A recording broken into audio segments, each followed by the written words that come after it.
Break के बाद आप सभी दर्शकों का अन्नदाता में एक बार फिर से स्वागत है।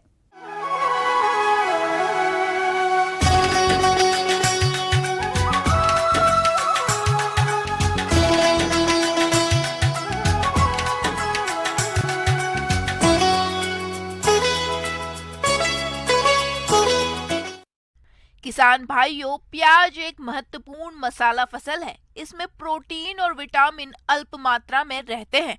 इसके अलावा इसमें बहुत से औषधि गुण भी पाए जाते हैं। इसलिए जो किसान भाई इस समय प्याज की रोपाई करना चाहते हैं तो वे इसकी उन्नतशील किस्मों का चयन करें। वैज्ञानिक तरीके से खेती कैसे करें, इसकी जानकारी दे रहे हैं वरिष्ठ वैज्ञानिक डॉक्टर मृगेंद्र सिंह।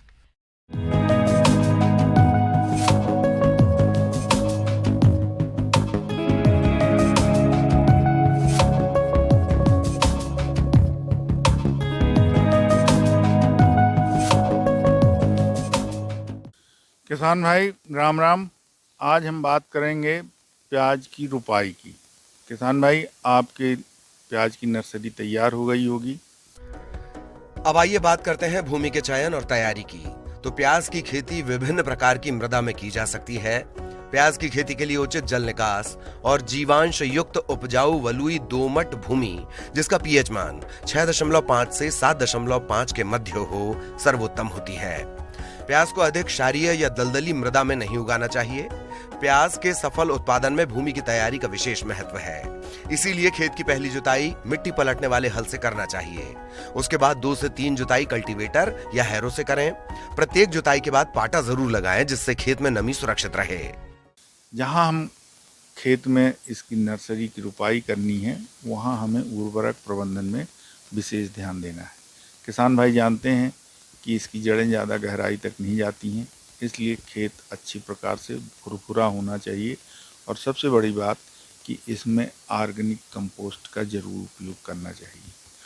इसमें हमें 200 से 250 कुंटल प्रति हेक्टेयर के हिसाब से हमें गोबर की खाद का प्रयोग आवश्यक रूप से करना चाहिए। इसके अतिरिक्त हम इसमें या तो हम DAP का यूज़ करते हैं या SSP ज़्यादा यूज़फुल है प्याज में, क्योंकि उसमें हमें उसके साथ में सल्फर भी मिल जाता है। तो जैसा कि किसान भाई जानते हैं कि SSP 300 किलोग्राम प्रति हेक्टेयर के हिसाब से 250 किलोग्राम यूरिया और 100 किलोग्राम म्यूरेट ऑफ पोटाश का उपयोग किया जाना चाहिए। किसान भाई इस बात को जानते हैं कि SSP और म्यूरेट ऑफ पोटाश लगाने के पहले आधार खाद के रूप में डाल देना चाहिए। यूरिया हमें कम से कम 2 भागों में विभक्त कर देना चाहिए। आधी यूरिया हमें रुपाई के समय लगा देनी चाहिए और आधी हम इसकी बाद में टॉप ड्रेसिंग करते हैं। अगर इसमें हम 50 किलोग्राम कॉपर सल्फेट प्रति हेक्टेयर के हिसाब से रुपाई के समय मिला देते हैं तो कंद ज़्यादा अच्छे होते हैं, बड़े होते हैं, उनकी क्वालिटी अच्छी होती है, उनका रंग भी गाढ़ा भूरा होता है।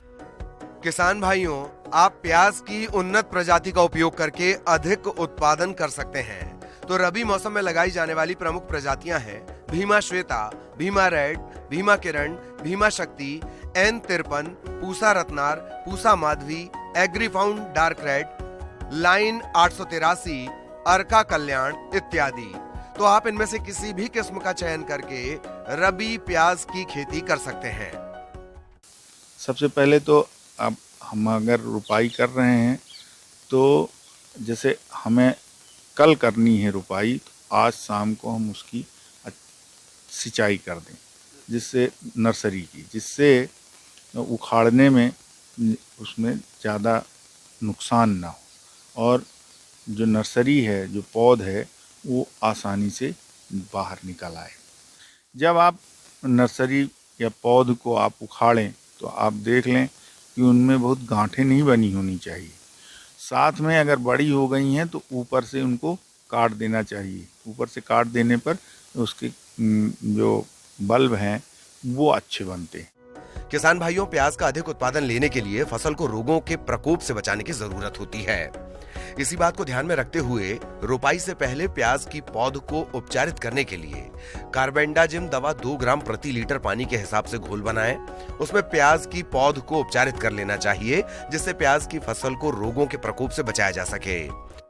पौध को डुबाकर थोड़ी देर आप रख कर और फिर इसकी रुपाई करते हैं तो आप 2 चीज़ों से मुक्त रहते हैं।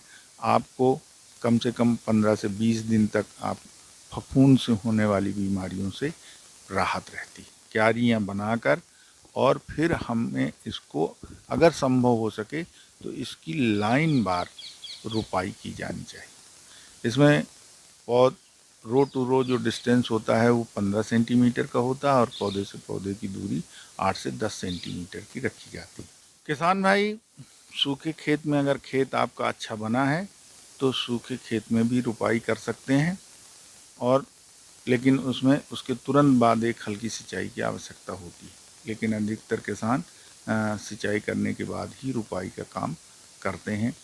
तो इस चीज़ का आप ध्यान रखें कि चूँकि उथली जड़ वाली फसल है तो इसको समय के हिसाब से, आपके खेत के हिसाब से, मिट्टी के हिसाब से जैसी उसकी जल मांग हो, करीब करीब 8 से 10 रोज के अंतराल पर इसकी सिंचाई करते रहना चाहिए। किसान भाई इस चीज़ का ज़रूर ध्यान रखें कि चूँकि ये कंद वाली फसल है तो कहीं भी पानी रुकना नहीं चाहिए।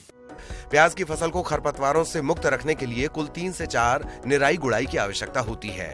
प्याज के पौधे एक दूसरे के नजदीक लगाए जाते हैं, इसीलिए खरपतवार नष्ट करने के लिए रासायनिक पदार्थों का उपयोग किया जाना उचित होता है। इसीलिए पेंडिमिथालिन दवा की 3.5 लीटर मात्रा को 600 से 700 लीटर पानी में घोलकर प्रति हेक्टेयर की दर से रोपाई के 3 दिन पश्चात छिड़काव करें। किसान भाई, जैसा मैंने आपको पहले बताया था पोषक तत्व प्रबंधन में कि आधा तो हम यूरिया देते हैं रुपाई के समय में, और बची हुई जो बाकी आधी मात्रा है 20-25 दिन में जब उसमें नई पत्तियां आने लगें तो हमें उसको अप्लाई कर देना चाहिए। जो बची हुई यूरिया की आधी मात्रा है उसको देर नहीं करनी चाहिए। कई बार किसान भाई देर कर देते हैं तो वेजिटेटिव ग्रोथ ज़्यादा देर तक होती रहती है और उससे जो कंद प्राप्त होते हैं उनकी इस भंडारण क्षमता पर भी उसका असर पड़ता है। आगे और भी है खेती बाड़ी से जुड़ी बहुत सी रोचक जानकारियां। यहां रुकेंगे एक और ब्रेक के लिए।